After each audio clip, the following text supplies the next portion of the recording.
आज के लेक्चर में हम बात करेंगे about necessary condition for convergence. तो सबसे पहले हमें ये पता होना चाहिए कि नेसेसरी कंडीशन क्या चीज़ है।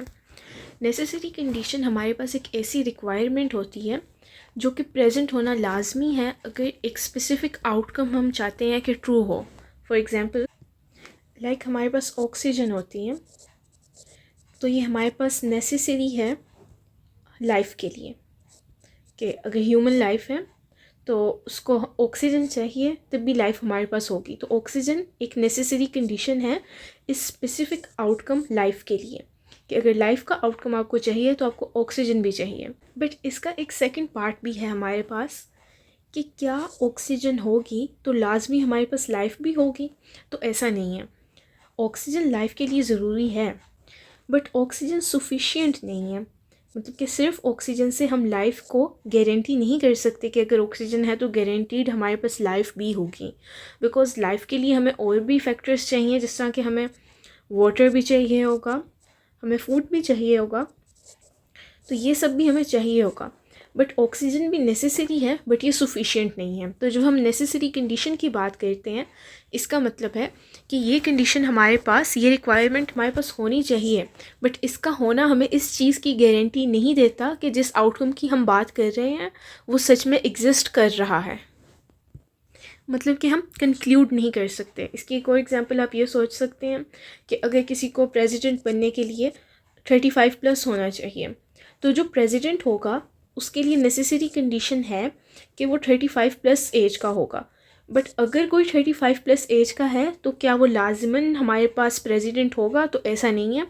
मतलब कि ये नेसेसरी कंडीशन है बट ये हमारे पास सफिशिएंट नहीं है।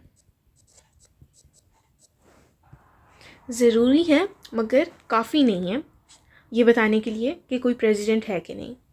अब हम अपनी कन्वर्जेंस की तरफ चलते हैं कि कन्वर्जेंस के लिए हमारे पास नेसेसरी कंडीशन क्या है। तो अगर हमारे पास एक सीरीज़ है ए सब एन, जो कि हमारे पास एक इन्फिनिट सीरीज़ है जो कि 1 से हमारे पास इन्फिनिटी तक जा रही है, वो कन्वर्ज करती है।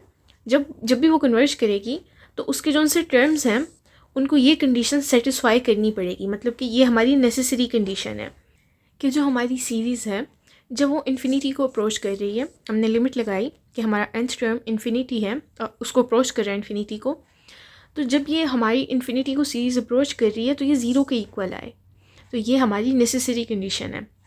बट नेसेसरी है, नॉट सफिशिएंट। अब इसका मतलब क्या है?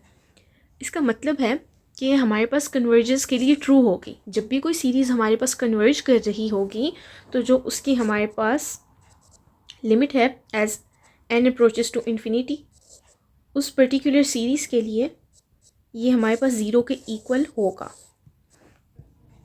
बट ये हमारे पास गारंटी नहीं कर रहा कि हमारे पास कन्वर्जेंस होगी लाजमी। तो यहाँ से हमारे पास आता है nth term test for divergence. तो अब आप कहेंगे डाइवर्जेंस कहाँ से आ गई?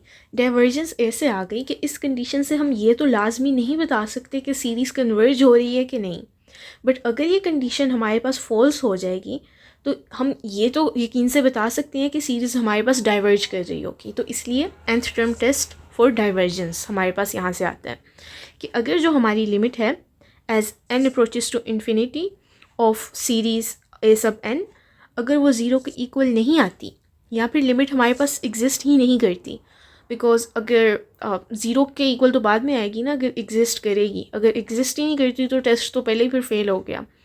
तो अगर एग्जिस्ट नहीं करती या फिर हमारे पास ज़ीरो के इक्वल नहीं आती तो जो भी हमारी सीरीज़ है वो डाइवर्ज करेगी। बिकॉज कन्वर्जेंस के लिए तो फिर अगर लिमिट एग्जिस्ट ही नहीं कर रही टेस्ट फेल हो गया, फेल टू कन्वर्ज। अच्छा, और अगर हमारे पास लिमिट हमारी as n approaches to infinity of the series a sub n zero के इक्वल आ जाती है तो टेस्ट हमें कोई कंक्लूजन नहीं देता, बिकॉज ये डाइवर्जेंस का टेस्ट है। अगर ज़ीरो के इक्वल आ गया है तो हम ये भी नहीं बता सकते कि सीरीज़ डाइवर्ज कर रही है या फिर कन्वर्ज कर रही है, बिकॉज डाइवर्जेंस का हम यकीन से तब बता सकते हैं जब ये वाली दोनों कंडीशंस में से कोई एक सेटिस्फाई हो कि ज़ीरो के इक्वल ना हो या फिर लिमिट हमारे पास एग्जिस्ट ना करती हो। बट अगर ज़ीरो के इक्वल आ गया तब हम डाइवर्जेंस के बारे में कुछ भी नहीं कह सकते। अब ज़रा इंट्यूटिवली देखते हैं कि ये हमारे पास काम क्यों करता है। बिकॉज देखें सीरीज़ तो हमारे पास एक सम होता है, तो सम अगर सेटल डाउन करना चाहिए, अगर किसी फाइनाइट वैल्यू पर सम हमारे पास सेटल डाउन करे तो उसके लिए क्या होना चाहिए, उसके लिए जो हमारे टर्म्स ऐड हो रहे हैं वो स्मॉल जब होते जाएंगे तभी हमारे पास सम सेटल डाउन करेगा। फॉर एग्जांपल देखें अगर हमारे पास 1 + 2 + 3 + 4, इसमें देखें हमारे जो से टर्म्स हैं वो बड़े से बड़े होते जा रहे हैं। तो आपको देख के ही पता चल रहा है कि ये तो हमारे पास इसका सम भी इन्फिनिटी को ही अप्रोच करेगा। मतलब अगर टर्म्स बड़े हो रहे हैं तो सम हमारे पास छोटा तो नहीं ना हो रहा, सम भी बड़ा हो रहा है, तो इसका मतलब ये कन्वर्ज नहीं कर रहा। और इसकी जगह अगर आप देखें हमारे पास कोई ऐसा सम जिस तरह के 1 + 0.1 + 0.01 + 0.001, तो ये हमारे पास एक जगह जाके कन्वर्ज कर सकता है। बिकॉज जो सीरीज़ के टर्म्स हैं वो हमारे पास स्मॉलर एंड स्मॉलर होते जा रहे हैं, तो इसका सम हमारे पास फाइनाइट वैल्यू पर एक सेटल कर जाएगा and must eventually approach zero. देखिए क्योंकि ये छोटा होता जा रहा है, अब एक सम छोटा होता वैल्यूज़ इसकी छोटी होती जा रही हैं इसके टर्म्स, तो इवेंचुअली ये किसको अप्रोच करेंगे। अब ये बड़े नहीं हो रहे, अगर बड़े होते तो इवेंचुअली अप्रोच करते हैं वो इन्फिनिटी को, बट अब छोटे हो रहे हैं तो किस वैल्यू को अप्रोच करेंगे, ज़ीरो को। और देखें अगर ज़ीरो को अप्रोच नहीं करते तब क्या होता है, तो सम हमारा इंक्रीज़ करता जाएगा या फिर वो ऑसिलेट करता जाएगा और कन्वर्ज नहीं कर सकता। अब ऑसिलेट किस तरह करते हैं, अगर हमारे पास कोई इस तरह की सीरीज़ है लाइक 1 और -2 1 -2, इनके दरमियान में अगर वो ऑसिलेट करती जाए तो फिर वो कन्वर्ज नहीं करेगी। अब इसमें ऑसिलेट क्यों करती जाएगी, बिकॉज देखें ये तो इन्फिनिट है ना, अगर इन्फिनिट ना होता तो कहीं पर स्टॉप हो जाता, बट अगर ये इन्फिनिट नहीं है तो लाइक 1 -2 ये आपके पास -1 आ जाता है, ठीक है। बट इसमें फिर प्लस हमारे पास 1 आ जाएगा, ज़ीरो। अब आप कहेंगे ये ज़ीरो आ गया, बट ज़ीरो पर ये स्टॉप तो नहीं हो रहा, ये तो चलता जा रहा है, तो 0 -2 फिर हमारे पास -2 आ गया। तो ये कुछ वैल्यूज़ के दरमियान में ऑसिलेट करता रहेगा, -1 और -2 और 0 इनके दरमियान में। बट लाइक सिर्फ इनके दरमियान नहीं, अगर आप इसका 6 पार्शियल सम निकालें तो आपके पास कोई और वैल्यू भी आ सकती है, लाइक आई थिंक -3। इस तरह मतलब कि ये ऑसिलेट करती जाएगी, ये ना तो हम इसको कंक्लूड कर सकते हैं कि ये कम होगी या ज़्यादा होगी, तो ये ऑसिलेट करती है। तो जिसके बारे में हम कंक्लूड नहीं कर सकते उसे हम मोनोटोनिक भी कहते हैं। ये हमने प्री कैलकुलस सीरीज़ में भी पढ़ा था और आगे हो सकता है हम दोबारा कवर करें इसे। अब हम कुछ एग्जांपल्स देख लेते हैं nth टर्म टेस्ट की। तो फर्स्ट एग्जांपल है हमारे पास सीरीज़ है हमारे पास 1 to infinity और इसका फॉर्मूला है हमारे पास n+1 डिवाइडेड बाय n। तो अब हम कैसे nth term test for divergence करेंगे, हम इसकी लिमिट ले लेंगे। Limit as n approaches to infinity of n+1 divided by n। अब देखें आपके पास किसके इक्वल आती हैं, इसको हम थोड़ा सिंप्लीफाई करके लिख लेते हैं। मतलब कि ये n के नीचे डिनोमिनेटर अलग से लिख लेंगे और 1 के नीचे डिनोमिनेटर हम अलग से लिख लेंगे, तो ये हमारे पास कैंसिल आउट होके ये हमारे पास 1 बच जाएगा। मतलब कि 1 + 1/n। तो अब हम लिमिट अप्लाई कर सकते हैं। तो 1 तो हमारे पास कांस्टेंट टर्म है, उस पर लिमिट अप्लाई करेंगे तो इसमें तो nth टर्म ही नहीं है, तो ये हमारे पास 1 आ जाएगा।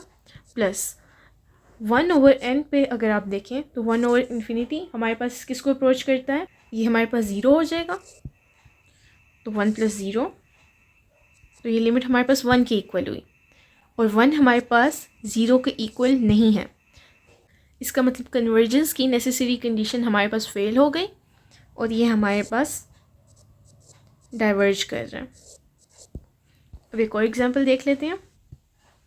हम सीरीज़ देखते हैं, अगर हमारे पास 1 to infinity sin n है, ये एक ट्रिग्नोमेट्रिक फंक्शन को हम देख रहे हैं, तो इस पर हम लिमिट अप्लाई करते हैं। अगर as n goes to infinity sin n पर करते हैं तो sin infinity की तो हमारे पास लिमिट एग्जिस्ट ही नहीं करती, does not exist.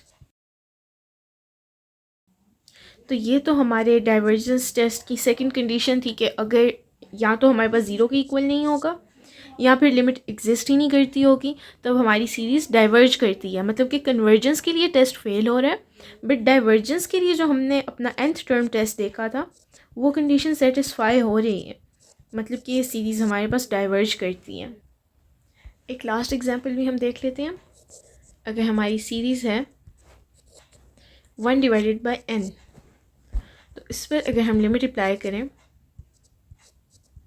As n approaches to infinity, तो ये देखें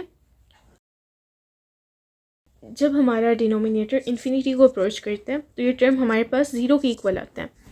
तो अब जो हमारी लिमिट थी ये हमारे पास ज़ीरो के इक्वल आ रही है, ये पूरी सीरीज़। इस पर जब हमने लिमिट अप्लाई की, इन्फिनिट लिमिट, तो वो हमारे पास ज़ीरो के इक्वल आ रहा है।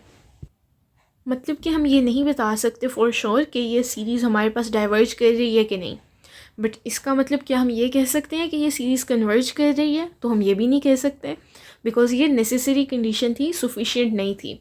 तो इस टेस्ट को अब हम कहेंगे कि ये हमारे पास नॉन कंक्लूसिव है,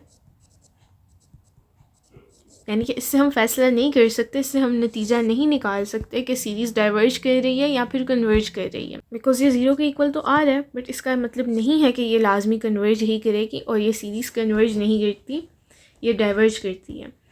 और ये आगे हम अपने दूसरे डाइवर्जेंस और कन्वर्जेंस के टेस्ट में देखेंगे।